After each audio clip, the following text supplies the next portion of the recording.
Good morning everyone. आज के व्याख्यान के अंतर्गत रेशियो एनालिसिस अर्थात अनुपात विश्लेषण के अंतर्गत लॉन्ग टर्म सॉल्वेंसी रेशियोज अर्थात दीर्घकालीन शोधन क्षमता अनुपातों के बारे में अध्ययन करेंगे। लॉन्ग टर्म सॉल्वेंसी रेशियोज अर्थात दीर्घकालीन शोधन क्षमता अनुपात कंपनी के दीर्घकाल के लिए वित्त प्रदान करने वालों में अंशधारी, ऋण पत्रधारी, वित्त संस्थाएं आदि प्रमुख होते हैं। ये सभी अपने मूलधन की सुरक्षा एवं वापसी में हित रखते हैं। अतः कंपनी व्यवसाय की दीर्घकालीन शोधन क्षमता का पता लगाना चाहते हैं। इस उद्देश्य की दृष्टि से ये प्राय दीर्घकालीन शोधन क्षमता अनुपातों का आकलन, अध्ययन और विश्लेषण करते हैं। दीर्घकालीन शोधन क्षमता अनुपातों में 6 अनुपातों को शामिल किया गया है, जो इस प्रकार से है। नंबर 1, डेब्ट इक्विटी रेशियो अर्थात ऋण क्षमता अनुपात। ऋण क्षमता अनुपात को ऋण शुद्ध संपदा अनुपात अर्थात डेब्ट टू नेटवर्थ रेशियो और एक्सटर्नल इंटरनल इक्विटी रेशियो अर्थात बाह्य आंतरिक क्षमता अनुपात भी कहते हैं। कंपनी द्वारा अपने दीर्घकालीन कोषों द्वारा दीर्घकालीन दायित्वों को पूरा करने की क्षमता या योग्यता का माप इस अनुपात के द्वारा किया जाता है।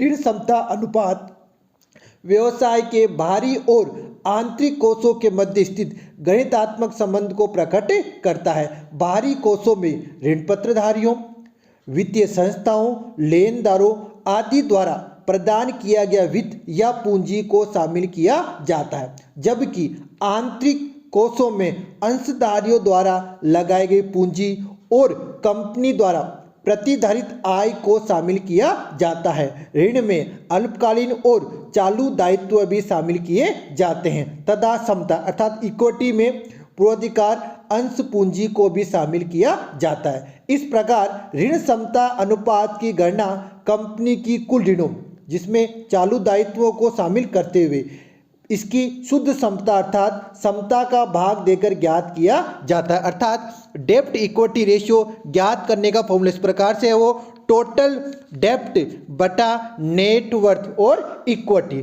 नंबर 2, डेब्ट सर्विस रेशियो अर्थात ऋण सेवा अनुपात।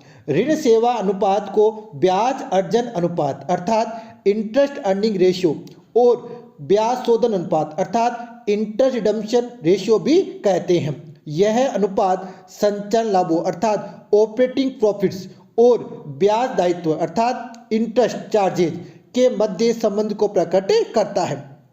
दीर्घकालीन एवं अल्पकालीन ऋण प्रदान करने वाले ऋणदाता न केवल अपने मूलधन की पुनः प्राप्ति की आशा करते हैं, वरन वे समय समय पर उस पर ब्याज की प्राप्ति भी चाहते हैं। यह अनुपात उपार्जन में से ब्याज चुकाने की क्षमता को प्रदर्शित करता है। इस अनुपात की गणना करने के लिए संचालन लाभों अर्थात earning before interest and tax यानी EBIT ब्याज और आयकर से पूर्व उपार्जन में ब्याज भार अर्थात इंटरेस्ट चार्जेस का भाग देकर ज्ञात किया जाता है। इसका फॉर्मूला इस प्रकार से है, डेब्ट सर्विस रेशियो बराबर earning before interest and tax बटा इंटरेस्ट। इस प्रकार से डेब्ट सर्विस रेशियो ज्ञात किया जाता है। नंबर 3, फिक्स्ड रेशियो अर्थात स्थायी अनुपात।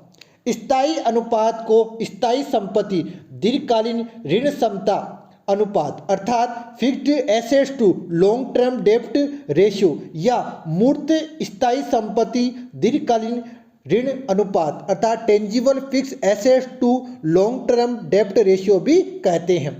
दीर्घकालीन ऋण स्थायी और वे भी दृश्य या मूर्त स्थायी संपत्तियों के बंधक पर उपलब्ध होता है।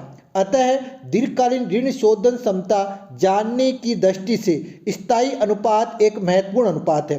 स्थायी अनुपात कंपनी व्यवसाय की मूर्त स्थायी संपत्तियों का इसके दीर्घकालीन ऋणों से संबंध प्रकट करता है। यह अनुपात जितना अधिक होता है उतनी ही दीर्घकालीन ऋणदाताओं की सुरक्षा विद्यमान रहती है। इसे ज्ञात करने फॉर्मूला इस प्रकार से है, फिक्स्ड रेशियो बराबर टेंजिबल फिक्स एसेट्स बटा long term liabilities. Number 4, proprietary ratio अर्थात उपयुक्तता अनुपात। इस अनुपात को सामान्यतः स्वामित्व अनुपात या शुद्ध संपदा कुल संपत्ति अनुपात net worth to total assets ratio कहते हैं। यह अनुपात शुद्ध संपदा अर्थात स्वामियों की कुल क्षमता का कुल संपत्तियों के साथ संबंध प्रकट करता है। यह अनुपात कुल संपत्तियों में स्वामियों के लगे हुए धन को प्रदर्शित करता है। प्राय मालिकों के धन अर्थात स्वामित्व क्षमता अर्थात शुद्ध संपदा में अंश पूंजी, संचय आदि में पड़ा अतिरिक्त अवितरित लाभ अर्थात प्रतिदायित्व उपार्जन आदि भी शामिल किया जाता है। इसे ज्ञात करने फॉर्मूला इस प्रकार से है।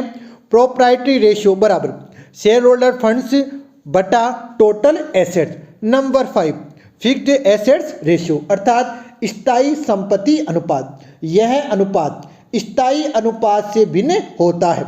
स्थायी अनुपात में मूर्त स्थायी संपत्तियों का दीर्घकालीन दायित्वों से संबंध देखा जाता है, जबकि स्थायी संपत्ति अनुपात में नियोजित पूंजी अर्थात कैपिटल एम्प्लॉयड से शुद्ध स्थायी संपत्तियों का संबंध स्थापित किया जाता है।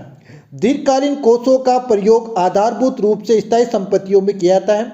इसके आधार पर कंपनी की वित्तीय नीति का माप किया जाता है। इस अनुपात की गणना नियोजित पूंजी में शुद्ध स्थायी संपत्तियों का भाग देकर ज्ञात किया जाता है। नियोजित पूंजी में अंश पूंजी तथा दीर्घकालीन ऋण शामिल होते हैं। अंश पूंजी भी समता तथा पूर्वाधिकार दोनों को शामिल किया जाता है। शुद्ध स्थायी संपत्तियों के लिए स्थायी संपत्तियों में से हास अर्थात डेप्रिसिएशन को घटा दिया जाता है। इस अनुपात को नियोजित पूंजी शुद्ध स्थायी संपत्ति अनुपात भी कहते हैं। इसे ज्ञात करने का फॉर्मूला इस प्रकार से है। फिक्स्ड एसेट्स रेशियो बराबर कैपिटल एम्प्लॉयड भागित नेट फिक्स एसेट्स। एक और फॉर्मूला इस प्रकार से है share capital plus long term loans divide by यानी भाग net fix asset. Number 6 solvency ratio अर्थात साहूकारता अनुपात।